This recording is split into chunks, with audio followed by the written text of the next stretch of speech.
It's fantastic that each year at NDY we embrace and celebrate World Environment Day. All of our offices, from London through to Christchurch, can be inspired by what is great about planet Earth and the privileged lives that most of us get to live. World Environment Day is an opportunity to reflect and consider the many challenges that we all face, and this year's World Environment Day is particularly poignant. The United Nations has determined that this year's theme is centred around small island developing states. Many small islands are vulnerable and at grave risk of rising sea levels and increased severe weather events such as direct result of climate change. The most recent IPCC report demonstrates conclusively that the consequences of climate change for small island states are already being felt, and many are having to take urgent and expensive action to mitigate against storm surges, rising tides, weather extremes and threats to native species and marine life. Within the worldwide NDY family, we have a number of staff who come from various islands, and today we are privileged to hear some of their stories and reflections on how their island homes have changed. It is indeed very sobering and confronting to know that for some of our staff, the islands that they were born on and where many of their families still live may actually not exist in 50 years' time. Many of you will ask the obvious question, what can we do about it? As a company, NDY has leadership responsibilities.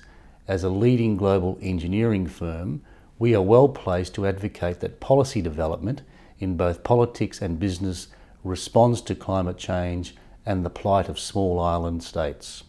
We also have to behave as a company in a way which is consistent with our values and sustainability aspirations. This year, the NDY Sustainability Report, based on the Global Reporting Initiative framework, will cover all of our offices. We are transparent about our own behaviour by measuring our energy, water and waste usage and reporting on a wide range of other material issues, including our corporate social responsibility. And through the lens of our CSR program, we are able to think of the communities of the small island states who face disruption, hardship and potential dislocation as a result of climate change. As individuals, we need to be aware of our own carbon footprint. With every small change that each of us makes, we collectively contribute to a future which mitigates against climate change and helps communities at risk adapt more easily, such as those small island states. My name is Arnel. I was born on an island called Mauritius. My name is Wolfgramm. I was born here in New Zealand, but to parents from Tonga.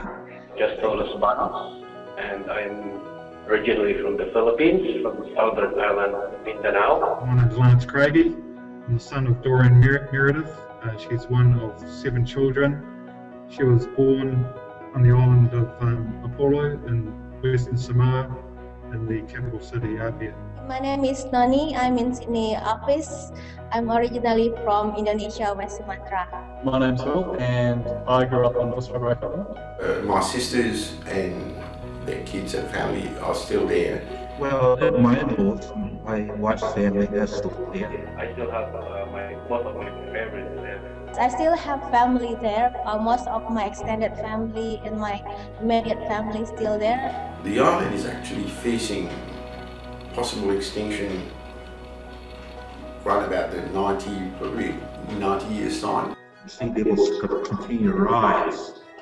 They would have to make take some steps to move the people from there, perhaps to the main island of Tonga. Basically, as the water goes up, it's just going to sink the island. The greatest threat to our place now is still there, but deforestation. The rising flood levels in the natural waterways being silted. It is going to be hard to relocate 1.3 million people, and that's the biggest threat right now. I see the greatest threat to the island is a combination between flooding and seawater intrusion. Also, there's a threat of illegal mining. Predicted impact of climate change with the sea level rise. Beaches disappear, over the last 20 years. The other thing that's a major problem here is that the change in the seasonal pattern. Once the beaches go, people would just stop coming, and at present I would say about 45% of the population are employed in the tourism industry. Mining has threatened the community because they polluted the water system. There's a lot of families who are living sort of on the edges of the riverbanks who are now being advised to basically move. 60% of the population actually live in the coastal area. So you can see that it's a pretty serious thing that they're facing. You know, if once their water supply is contaminated, you know, it's not, you know, it's a huge cost to put on desalination plants. It's something which Samoa definitely couldn't afford. If it happens that the sea level rise and then flooding, they wouldn't be able to actually have their settlement in their own area. A lot of things has become noticeable, like the coastline you can see is slowly disappearing. The river has turned to brown and heavily sedated. In some places there's no more corals, which was actually protecting the island. There had been villages in between the time I had arrived the first time and the second time that had been washed out completely. The one thing that really noticeable is that we have also more frequent utility power blackout.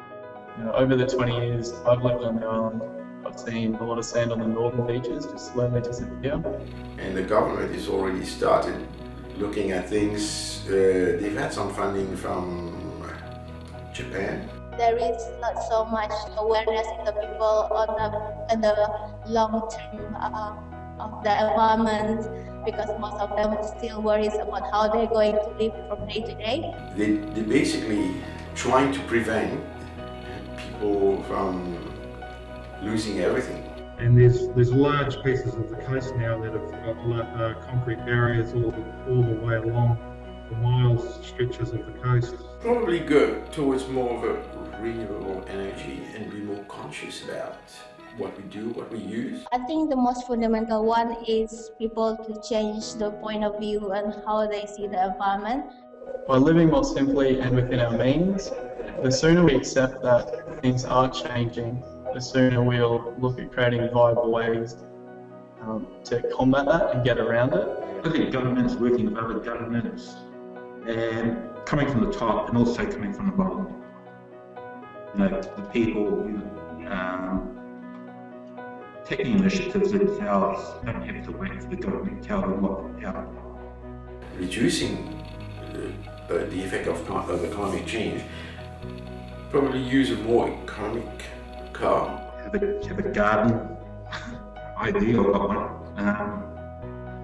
Everything that goes through our house goes into the garden if it's green, if it's recyclable yet. Cut down the waste that goes into the rubbish bin. Cut down waste that goes to landfills. From an individual point of view, first thing is save power, save electricity. Remember that resource is really what nation, because energy and resources produced through burning emissions. Buy local produce, it costs a ton of energy to try and transport food from one side of the world to where we are now. And if we can go shopping, walking, we do that. It's little bits and pieces which might seem not much, but which we think in the long run will help. And if everybody does a little bit of that, it will help at the end of the day. What's happening in the world today in the environment, it's just going to get worse if we don't do something about it. If you're going to do nothing, then you're going to end up with nothing. Our carbon footprint, you know, compared to someone who lives in a third world country is absolutely massive. It's huge, and they can make very little difference. We can make a huge difference. So we're doing it for principally the people are going to be affected first, which, you know, we may or may not have a direct association with. and that's at the moment are the people living on these small islands in the Pacific that are low-lying. Because in anything, there has to be a starting point. Once you start, everything flows through. It will follow up. People will do things, oh, we've done that, we could do this a bit better, and it keeps going. And the domino effect, at the end of the day, will give us a better result of if we don't do anything.